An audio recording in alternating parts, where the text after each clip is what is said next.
Leo was not an ordinary lion. He wasn't fierce, he wasn't majestic, and he definitely wasn't king of anything except his own stupidity. In short, Leo was the biggest clown the savannah had ever produced. His mane looked like he stuck his head in a tornado. His roar sounded like someone stepping on a broken trumpet, and the animals often wondered if he had been dropped on his head as a cub. Honestly, even his own shadow walked a little faster so it wouldn't get associated with him. One fine morning, the sun rose beautifully, birds chirped sweet melodies, and Leo? Well, Leo woke up with his face stuck in a termite mound. Don't ask how. Even he didn't know. The termites were marching over his nose like a military parade, and he yelped so loud that nearby hyenas choked on their breakfast from laughing too hard. Leo shook his head to get rid of the termites, ended up tripping on his own paws, rolled down a hill, hit a rock, rebounded like a rubber ball, and landed in a patch of zebra dung. Fresh zebra dung. The flies around him paused in shock. Like, bro, seriously? Leo stood up, looking like a pancake dipped in chocolate, and sighed. Today's gonna be great, he muttered with false confidence. Meanwhile, the pride, lionesses who had long accepted Leo's weirdness, watched him with the exhausted expressions of babysitters on their last nerve. Nala, the smartest lioness of the pride, shook her head. Why is he like this? She whispered. Mara replied, because the jungle gods have a sense of humor. Leo, still smelling like fermented disaster, strutted toward the pride, trying to look cool.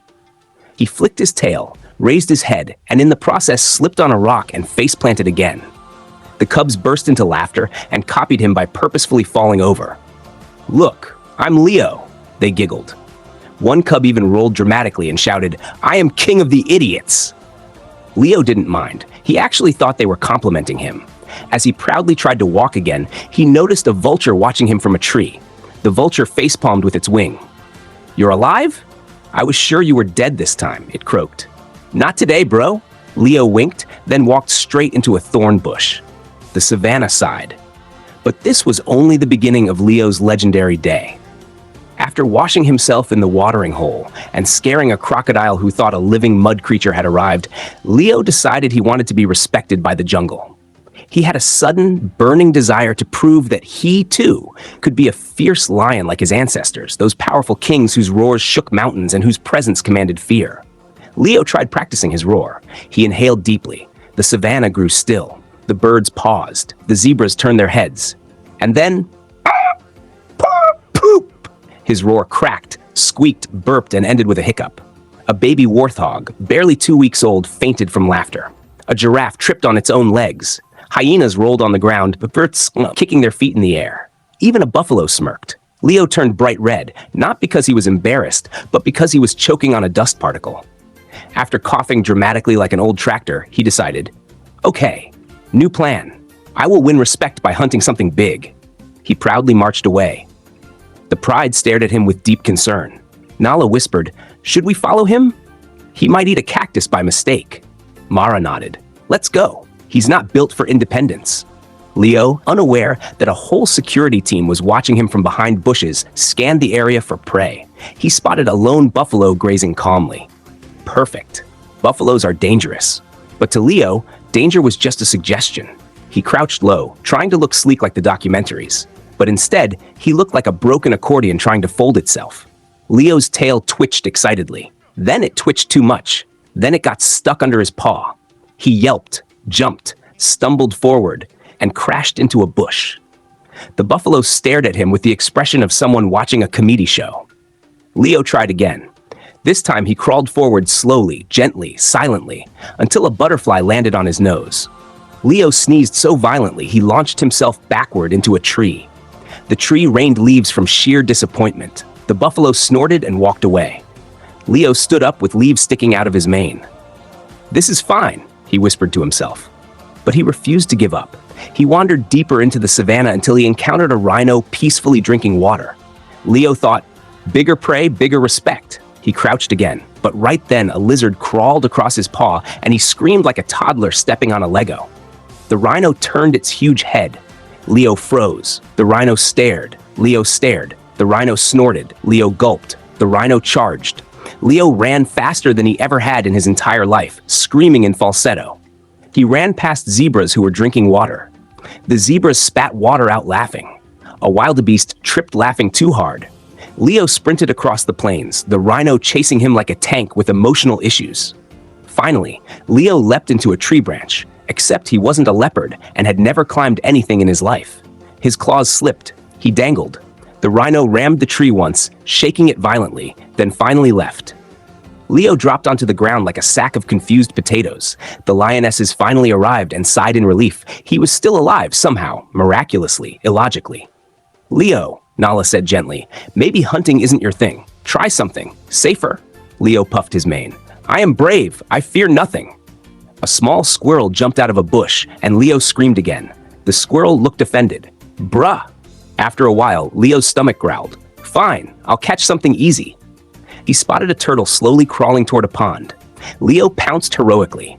Well, he attempted to. He leapt too early, landed on his own tail, rolled sideways into the dirt, bounced off a rock, and landed behind the turtle. The turtle didn't even notice. It kept walking. Leo growled in frustration. "Come back here, you armored potato." Meanwhile, the pride sat under a tree, watching him like one watches a toddler learning to walk. "Should we help him?" Mara asked. Nala replied, "No, he needs to learn." "Learn what?" "I don't know, but something." Leo continued his search for easy prey until he spotted a sleeping meerkat. "Aha! Something small." He tiptoed, ready to pounce. The meerkat opened one eye. "Don't even think about it." Leo froze. The meerkat stood up, cracked its neck, and slapped Leo across the nose before walking away. Leo stared blankly. Did that just happen? At this point, he was starving and emotionally damaged, so he decided to fish in the pond. He stuck his paw in. Nothing. He stuck his paw deeper. Still nothing. He leaned over, a fish slapped him in the face, and swam away. The pond laughed. The frogs laughed.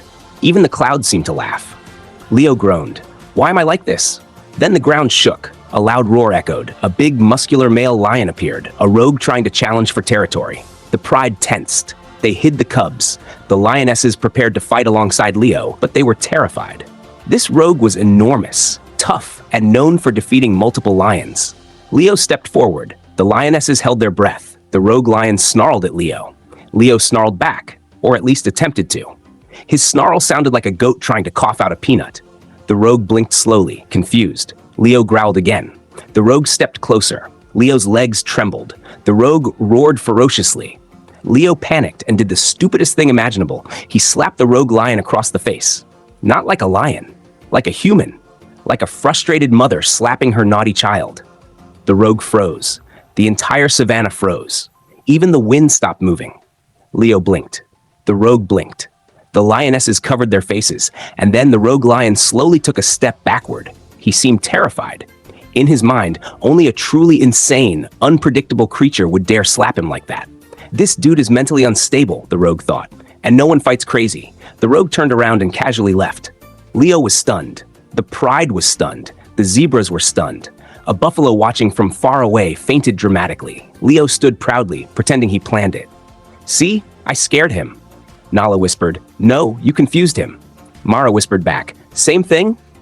The cubs ran to Leo cheering. "Papa Leo is the strongest! He did slap attack!" They started slapping each other in celebration. Leo now believed he was unstoppable.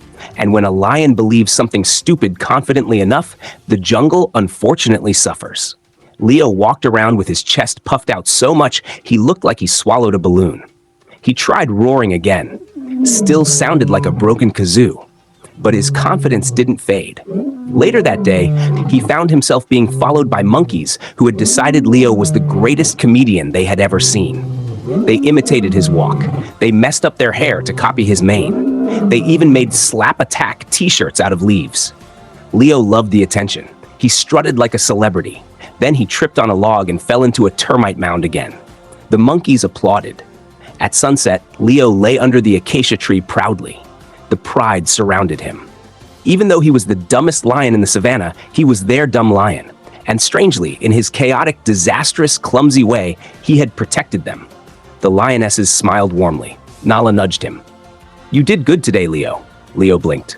"I did?" "Yes," she chuckled, "in your own unique style." He grinned proudly. "I am the best lion ever." A coconut fell on his head. He fainted instantly. The pride sighed. "Yep," Mara said, "that's our king." And so Leo, the funniest lion in the savannah, lived his life causing chaos, laughter, confusion, and accidental victories everywhere he went. He may never roar properly, may never hunt without tripping, may never understand basic physics, may never win a serious fight, but he had a gift no other lion did. He made the entire jungle laugh.